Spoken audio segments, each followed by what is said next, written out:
It's a fantastic program. So we.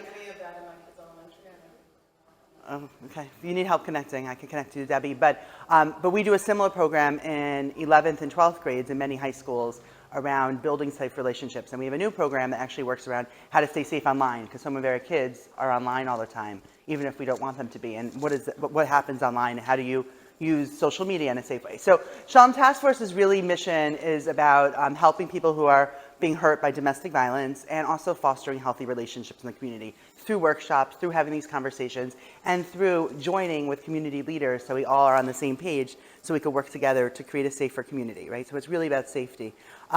So today we're talking about relationships in the Rebbitzin, what helps, what hurts. You can't see it so great, but it's really nice to have natural light. So there are printouts in your thing. So I prefer the natural light's wonderful, especially if we're gonna be inside most of the day. It's such a gift, right? So I have, you'll see I have printouts, we could talk, but feel free to pipe in. I love hearing from you. Okay, so our goals, let's see, why isn't this working? Give me a second. Why is this not working? It's always like that, right, when you get here? Okay, page. Okay, so short goals, right? The role of the Rebbitzin, how we think about it. Defining healthy and unhealthy relationships. What can we do to promote healthy relationships? Let's talk about that. That's what we want to see happen. Then talking about domestic violence, the flags, barriers to coming forward, what to do. And then hopefully we could talk a little about mikvah and kala teaching if that's something you want to do. I actually am a kala teacher as well. I don't do it enough, but what is that, if that's something that's relevant to some people. And then just some resources for everybody. And then I'm going to be here all day. I'm going to enjoy the next 2 lectures. I'll be here during lunch. So if there are other things we want to talk about, I'm available. Okay. So, okay. When we think about the role of the Rebbitzin and community leaders, these are the things that we think about. And I'm sure these resonate to you. It's a lot, right? That in many ways, you're the touch point for many people. You might be the first responder. You could be the kala teacher, the mikvah attendant, you're a confidant. Very often, you might be in the favored status, that people might come to you over the Rav, or they might come to you over a therapist or their doctor, because they just don't know where to go with things. And you have the opportunity to set for openness and the comfort. And also you have an opportunity on some level to look for red flags and then try to respond. So you're in this impactful position. And it's something really to think about. And I always start this, I used to do this at the end, and then I said, let's start this, because with this in the conversation, let's go. When we talk about helping, let's be clear. Like, what is the difference between, to you, a rescuer and a helper? Let's start with that as our framework today. Rescuer is when you're more in trouble. When you're more in trouble. But you're in there and you're taking someone out, right? You're in there. What other things? Rescuer versus helper. You're doing it empower them to help. A helper should empower them when they're choosing. Right, so a helper would empower that person to help themselves. Right, so owning the process differently, right? Rescuer seems like you're being the white knight. I like that. I should put a picture of that. A white knight, right? You're going in there, you're sweeping the person in, and you're doing it for them. You're doing it for them. So this empowering versus doing it for them. What other things do you think about? It sounds like a more like emergency type of situation. Emergency situation, right? So rescue in our head is like 911 call. Like, what do we do right now? So what I'm going to propose to you as we sit here learning this stuff, and some of the stuff is heavy, and I'm also a therapist, and I'd say it's normal to feel triggered by it, and the reality is 1 in 4 or 5 people are impacted personally by domestic violence, and like, it's real, right? So I'm going to propose to you today, as you hear all this, is to let's move to being helpers, because I think what happens for many of us, including the therapists involved, is that when we want to be rescuers, right, we get overwhelmed, and our boundaries are blurred, and you're giving assistance when it's not needed. You also personalize the outcome, right? So if you think this should happen and they don't do it that way, it becomes really, really difficult. And in some way, it immobilizes us. But if we could just take a step back and say, my role in this is just a link in a chain. Not just, but it is. It's a link in a chain. I can't take responsibility for the outcome. I can't, but I'm here to be able to empower. I'm here to be able to give them assistance, even when it's in a super emergency state. I can't make them do something. And if we take that approach, and I think that's probably a good approach in general, I can't get in there. And I'm sure it's also your approach in much of the work that you do, right? You can't, I could think of many examples probably in your Chabad, your Chabad house lives where like, you can't be responsible for what the outcome is, but you're responsible for helping the person get to the next place, right? Or helping them at least see that there is a next place. So as we sit here and there is the possibility of feeling a little bit overwhelmed. When I used to do the slide at the end, that was it. So I put it in together because my intent is that when you walk away from here after my session and throughout the day, is that nobody feels like, oh my gosh, I'm so overwhelmed, I don't even want to go there, or I have to do so much. It's really that we don't want people to feel overwhelmed. We want you to feel empowered so that you could be that link in that chain, but not take over the responsibility of people's lives. Does that resonate with people? That's what therapists are supposed to be doing also. So it's not, and I think that's where people get really stuck, because when the boundaries get blurred, that's when we get burned out. That's when we're exhausted, and we can't move forward. We can't help ourselves. Okay. So we think about this as 3 types of couples, and sometimes they look very similar. And to give a little of a framework for that is, I'm going to propose something that might be radical to people. Fighting doesn't mean it's bad. Right? And when you're talking about couples, young couples, I think that we do a terrible job in our relationship education. And I grew up in the Bisiaka world and worked, as I don't think we talk about that. We talk about shalom bayis and other. I don't know. Did you have a Chai Mishpacha class? In my 12th grade at my high school, there was a Chai Mishpacha class. My daughter got married in January. I never heard a thing about a relationship course. We do. We need to do more. We really need to do more. No, really, we need to do more. I think Seminaries, but I think they're doing better. But to think about what do we talk about? So I think even when we're thinking about it, right, is that one thing just to put on our side, and your daughter just got married, like that.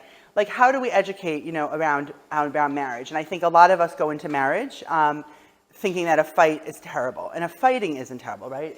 It's like, what does that mean? What are the outcomes? How do people fight, right? What is fighting really? What does it entail? And some of the things we think about is how they fight. Does it bring them closer, or does it push them away? Is one person afraid of the other? And we look at that. So as a framework, you could see 3 couples fighting, and it could be a very different story, right?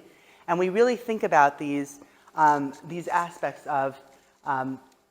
And we put in here, shalom bayis does not mean I think there's a little bit, and tell me if this exists in the communities you work in and you live in. Shalom bayis means there's always this peace and harmony, right? But that doesn't actually mean people are happy, right? I mean, right? Right? Right? They're we live in roommates, or they can be too afraid to fight, and we'll talk about that. That's my specialty. But they can be too afraid to fight. But a couple could look like they're really in peace, but really what's there is unhappiness or toxicity, or it's not really shalom bayis.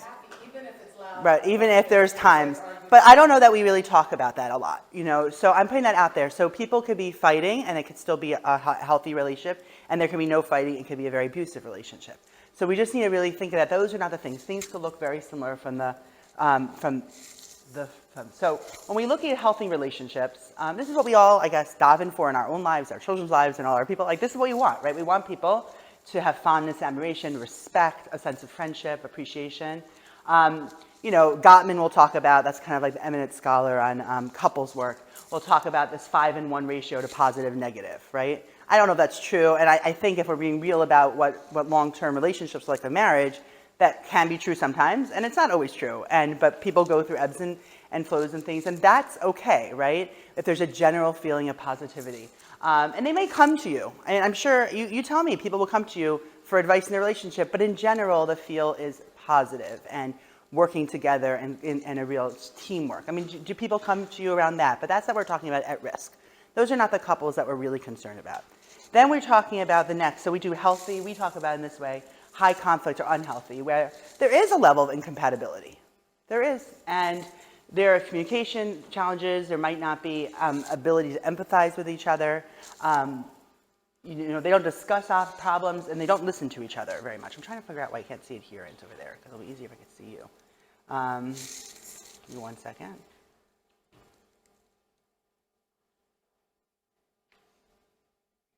Okay, I think I got it. Never mind. Okay. You're not going to get it. That's okay. Okay, so, and these are higher risk, but we're still not talking about domestic violence. Do couples come to you around these kind of issues? Do you feel like, or you see it, or you're looking at it and you're seeing it, right? And these are also important. We want people to live in better relationships like that, right? We want people to be able to have more.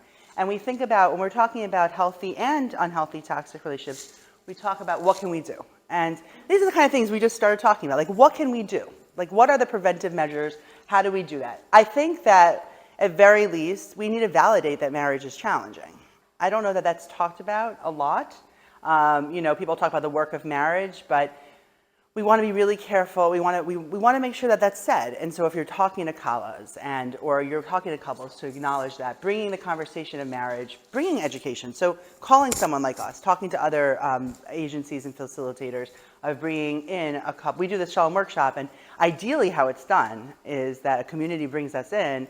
People sit with their partner, right, their spouse. You're not going to be discussing with other couples. But the Rebbitzin and the rabbi are also doing it, right? So they're setting a model there, and they go through this 2-hour session where you learn 1 or 2 new skills together, and it's almost like a date night. The best ones are when like there's nice food and but it's in a big room, and you're at your own table. You're not talking about your problems with other couples, and then you're learning that, right? And you're setting a framework of like, we as a community believe it's important to focus on this and look at relationship skills and think about this.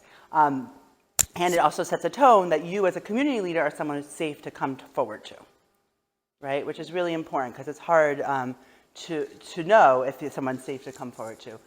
We talk about teens, adolescents, and young adults, really thinking about like how do we do workshops in schools and in environments that make sure that they are also learning about. We do a program with mostly modern Orthodox day schools, but we have like 26 day schools in it now where we have teens go through an 8-week course. They become like peer educators around domestic violence. That's where most of this stuff is from because they love swag. Teens love giving things out. And then they run a program for their school. So we have 9,000 Jewish day school kids talk about domestic violence in February. It's a pretty incredible thing. Then we just did an all-girls program for a few Beis Yaakovs, and they just finished up in May, and they did a challah bake and talking about of domestic violence, not shalom bias. I mean, you have to be very careful not to confuse those because the ethos and the conversation around shalom bias becomes very, very hard for people who are in domestic violence situations, right? Because they feel very responsible for it. And then encouraging therapy, and I always say this to Rabbanim in general, but I'll say to anyone, your Rolodex, which no one has anymore, but a Rolodex is the most important tool, right? I know my limitations. I'm good at some things. I'm not good at some things. I will not give people a halachic psak, right? Like that's not my role either. So to know who to call, and I would say that's probably one of the most important things is to know your limitations. Again, going back to boundaries and collecting those numbers and getting to know resources and knowing in your community, you all live in different places, who are the people that could be accessible to you or to your congregants if something comes up. And that's a really big part of being in your role. And then checking in on couples,